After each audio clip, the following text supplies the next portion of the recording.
সারাদিন আপনি অন্যায়, জুলুম, অবিচার করে রাত্রেবেলা ঘুমাতে গেলেন। পরদিন সকালে সবাই ঘুমের থেকে উঠল,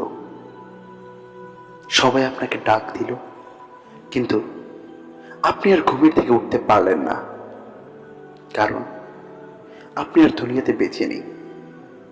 আপনি দুনিয়া থেকে চলে গিয়েছেন, আপনি পরপারে পাড়ি জমিয়েছেন। সকালবেলা যখন মানুষ টের পেল আপনি আর বেঁচে নেই, মসজিদের মাইকে ঘোষণা হলো, মসজিদের পালকি দুটো আপনার বাড়ির উঠানে চলে আসলো। একটা পালকিতে করে আপনাকে নামানো হলো, আপনাকে বাড়ির উঠানে বসানো হলো, শোয়ানো হলো। একে একে অনেক মানুষ আপনাকে দেখতে এলো।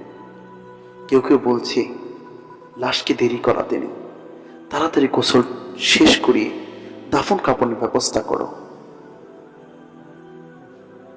আপনাকে গোসল করানো হলো, নতুন সাজে সজ্জিত করা হলো, কাফনের কাপড় পরিধান করানো হলো, জানাজার জন্য নেওয়া হলো। সবাই আপনার সাথে সাথে জানাজায় গেল। জানাজা শেষ করে কবরে রাখা হলো, কবর দিল, দোয়া করে সবাই চলে আসলো। এই তো শেষ আপনার জীবন। তাহলে কিসের বড়াই আমরা এতটা অন্যায় অবিচারে লিপ্ত হয়ে থাকি? আমাদের সাথে কি যাবে? আমরা কেন জুলুম করতেছি মানুষের উপরে? কেন আমরা একটু বোঝার জন্য চেষ্টা করি না যে পরপারে 3 টুকরা কাপড় ছাড়া কিছুই আমার সাথেই যাবে না? এটা কেন আমরা বুঝতে চাই না? আমাদেরকে কে বুঝাবে এই কথা? বোঝানোর কে আছে যদি নিজেরা না বুঝি?